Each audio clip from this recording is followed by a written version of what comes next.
Can you believe it's July already? And in typical fashion, it's time for us to look at GPU pricing and how things are looking compared to how they've been recently. We all know that GPU prices are still a bit of a weird one, as some months they're up, some they're down, but for July, it looks like GPU prices are continuing to fall. But before we get into that, here's a quick word from this video's sponsor. With this Thermaltake Tough Power 1350 watt fully modular power supply with full eTeknix 3.0 compatibility, a Smart Zero fan and PCIe Gen 5 ready, my PC will have all the life it needs. It's alive, it's alive! To find out more, click the link in the description below. So a little bit of housekeeping to start. If you've seen one of our GPU pricing videos before, then you'll be more than aware as to how we do things. But for those of you who haven't, let's recap.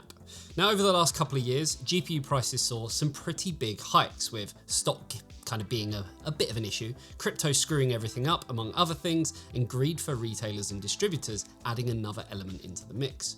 Luckily, things are starting to look better overall, and every month or so we take a look at how things compare in an aim to show you the best deals around in both the US and the UK on both AMD and Nvidia cards. For those wondering, we will be adding Intel at a later date as they pick up more steam. Now, with the cost of living being so high, investing money into a shiny new GPU has ended up being one of the most difficult decisions that gamers have had to make. And with me being kind of all about value for money, we set out to show you the best time to buy a graphics card, kind of in the hope that you don't pay over the odds for one. Now, while stock is still somewhat fragile, we do try to find the best GPU per range, and it's a bit of a given that buying a custom AIB card that's pre-factory overclocked or has a beefier cooler will actually demand a higher premium. So if you're looking at a high-end Nitro Plus card, a Strix, Supreme X or Aorus Extreme card, it's safe to say that you will be expected to pay a little bit more. Now, for the purposes of this, we are focusing on the cheapest card per range to give you a rough ballpark figure as to what you should be expected to pay. Now, if you're confused about anything, then we do always have our amazing Discord server where we'll be more than happy to help guide you through what's available, what's right for you, and what your hard-earned cash should be spent on.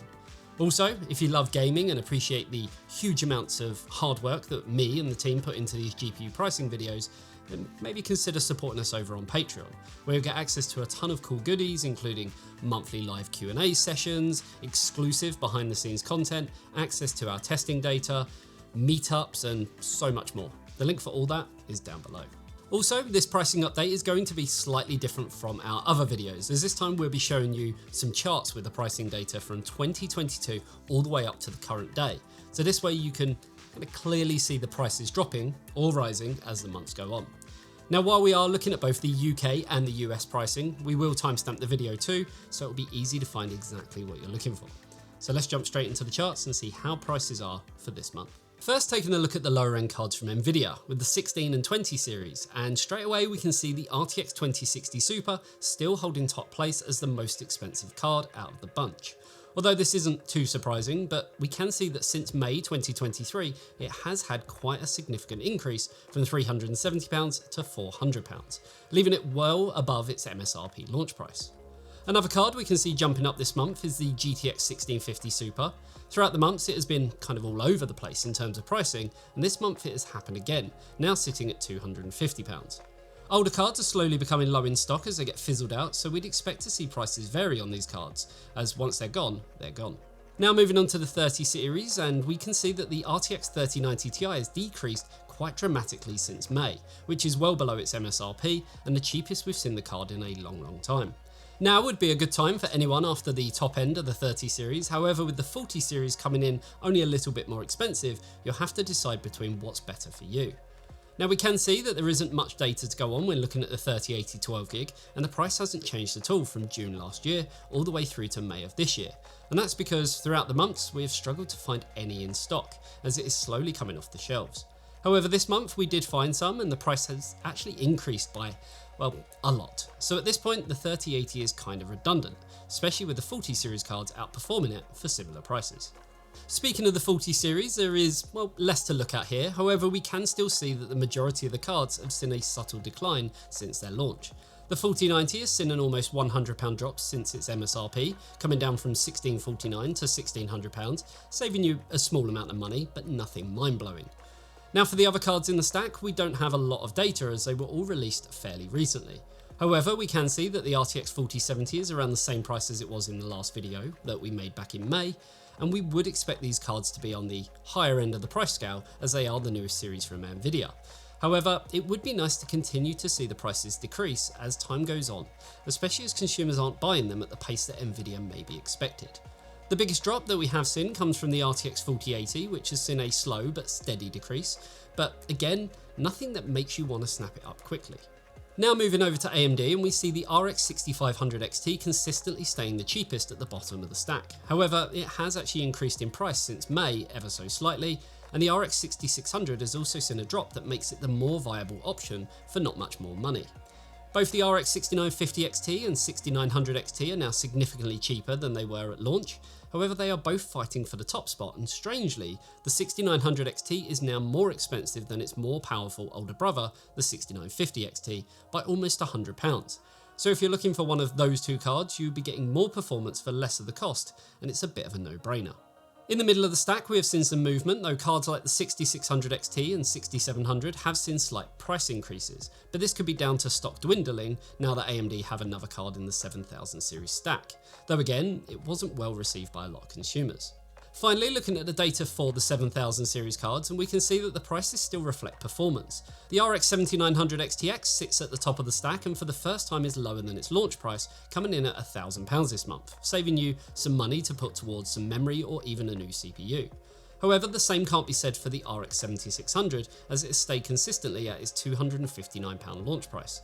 Granted, its launch was only in May of this year, but it would be nice to see the price go down slightly, especially considering the 8GB VRAM put a lot of gamers off. So who is actually buying it?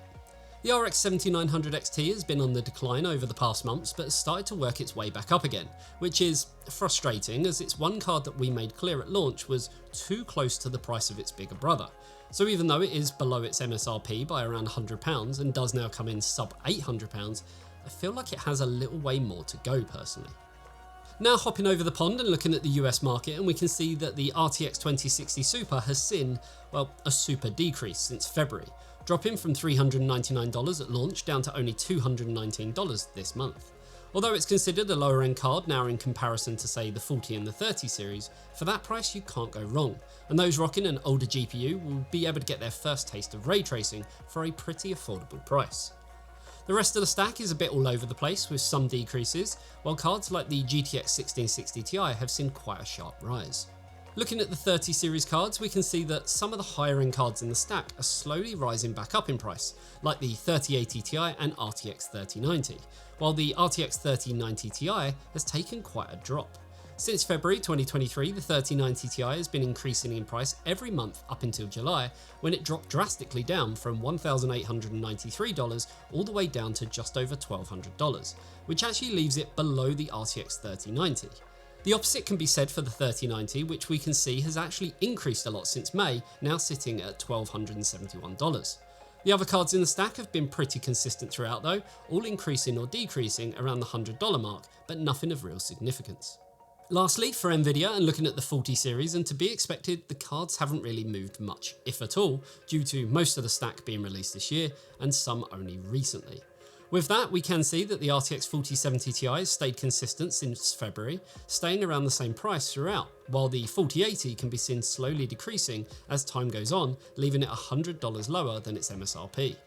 Finally, the beast that is the RTX 4090 has increased again, bringing it nearly $130 more expensive than its MSRP at $1,624, which is expensive for a GPU in 2023. So if it's the 4090 you're specifically after, I'd wait a bit and see if it goes down in price again, as we have actually seen in the past. Now looking at AMD, and we can see that the majority of the cards have stayed very consistent with a few drops here and there. The biggest thing that jumps out is the RX 6900 XT, which has increased to above its MSRP, now sitting at $1,038 and leaving it nearly 2 times more expensive than the RX 6950 XT, which comes in at a super low $579, which leaves the 6900 XT kind of redundant when you can get its bigger brother for a great price. Overall, the rest of the stack has seen some small discounts and could go further once the 7000 series builds up a bit more steam. Finally, looking at the 7000 cards, we can see that both the 7900 XT and XTX both followed nearly the same exact path and have gradually decreased as the months have gone on, leaving them both cheaper than their original launch prices. Now, with the RX 7600 only releasing in May this year, there isn't really a lot to compare it to other than its MSRP, in which it has stayed the same. But again, as the card hasn't proven to be massively popular, it could start to drop in the very near future. So there we have it. Hopefully this has given you an indication as to where things are and, more importantly, where they're heading. It's safe to say that some cards are now the lowest they've been since launch, and there are some definite deals to be had, though we're kind of still at a point where you may not get the exact model that you're after, but similar models will be available. And that really just comes down to general stock supply issues, which also, since especially last year, has actually been getting a lot better, and is looking like it will continue to get better as we move further into 2023. Now, if you are based in the UK, we do have a dedicated deals group specifically focused on finding the very best deals on the market, and I'll link that down below for you to join. Also, again, if you are stuck and you don't know what to buy, I'd invite you to check out our Discord, whether you're from the UK or the US, and we'll be more than happy to help guide you in the right direction so that you can get the GPU that you've been craving. As certain deals do come up from time to time, but generally those deals don't hang around, so you kind of have to be quite quick with it. While waiting could garner, in theory, some better prices, there's always a fear that something goes on and prices start to rise again. So it really would come down to personal preference and, I guess for you, how desperate you are for that new card.